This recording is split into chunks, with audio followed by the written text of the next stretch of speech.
If you still paint smudgy skin like this, or your skin color feels kinda off, this video is going to fix all of these issues, because I am going to help you through all the steps from picking a right skin color all the way to rendering the shadows. So you'll learn how to paint skin in under 10 minutes. Hi guys, I am not your mom. And two things in life are inevitable. First thing is that as soon as a beginner gets into digital art, they are really into the smudging tool for some reason. That's why most beginners paint skin like this, because they don't know any better.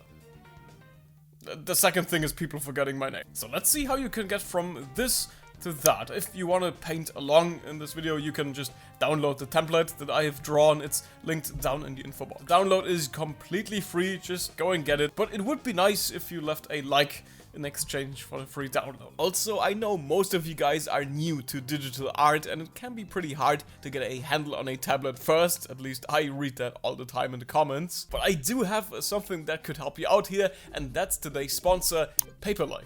Paperlike Screen Protector is not only, well, a screen protector, but it also is great for making your iPad feel like paper. So if you don't like the feeling of drawing on glass, with Paperlike Screen Protector, it will feel like you're actually drawing in a notebook or in a sketchbook. When I first got my hands on a tablet, this weird slippery feeling of drawing on glass was really uncomfortable for me. I mean, after all, I'm used to drawing on paper, so actually making your screen feel like paper as well is something that could help you out. And also don't worry, because none of that is reducing the clarity of your screen. Paperlike Screen Protector uses a special proprietary nanodots technology, so you get a bit of friction when drawing on it, but not enough to reduce visibility. It's actually pretty genius. Also, it is designed right here in Deutschland, so you know it's gonna be good. It comes with an installation kit, a very easy step-by-step guide, and also, if you don't like it after all, you'll get your money back within up to 100 days of buying one. And now, if you'd like to get yourself a screen protector by Paperlike, you'll find one linked down below. Thank you so much for sponsoring Paperlike, and now, let's color some skin, like a sir.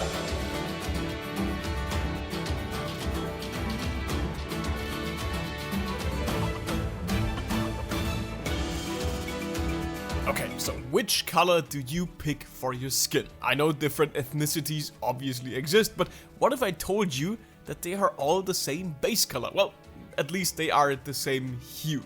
There is something called the skin tone line in film and TV, so if you want to have a neutral skin color, that's the base that you could pick for every skin color out there.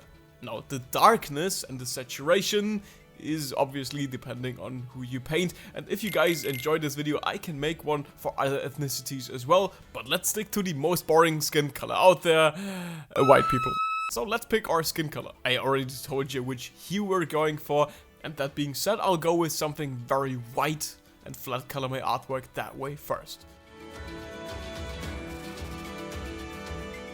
I'm picking this very bright color because it will only get darker from here. I'm not adding any highlights in the situation.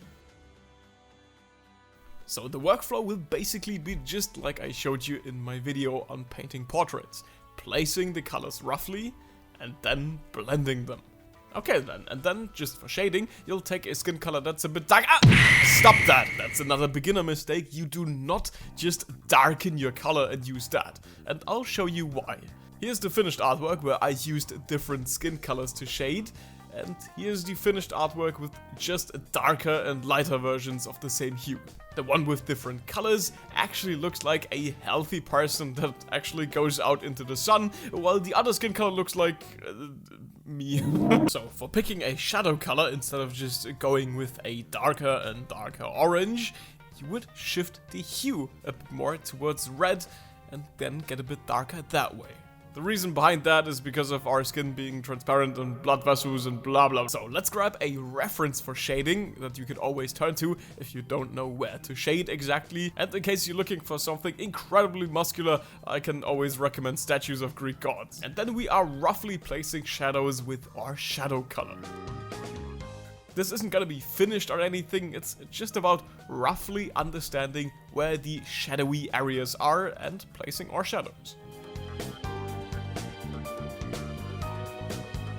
Just to explain my process here, I really try to understand where some parts of this body get a bit darker and where it gets like really dark. Don't rush this process. This part of figuring out where which values are can be really tricky, and you're probably gonna have to correct some stuff later on. That doesn't mean that you're bad, you just have to get some practice in. Okay, this obviously isn't finished or anything, but this is the point where most beginners would go in and just smudge everything, you know, in order to make it look realistic. So it's very important to know how to edge. And I'll show you what I mean by that. Simple example, but when you have a ball and you shine a bit of light onto it, you get some very smooth shadows on the surface, but then there are also some very hard shadows here.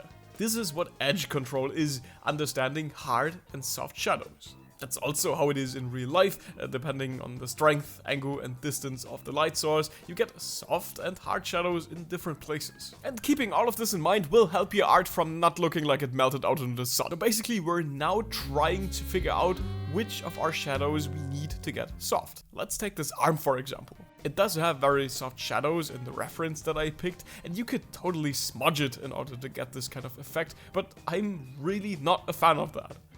Instead, I would prefer working with halftones.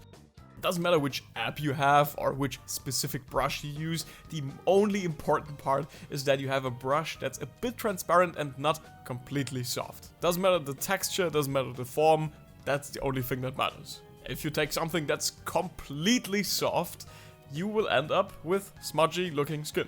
But in case you still want to know which software or which tablet I like to use, just head over to my art supply list on my website, I've linked it all there. Okay, so this is how you will use your brush. You will pick the color with the eyedropper tool, and then you'll paint a transition between these lines. Simple enough. And if you now want to get softer, you pick this transition color, and then you paint some more transitions. And well, you get the point. The more transitions you render like this, the smoother your transitions get. And this looks way more organic than just smudging over it. Also, this way you can control which edges get smoother, the ones that you paint over a lot, and which edges stay a bit harder, the ones that only get 1 or 2 transitions.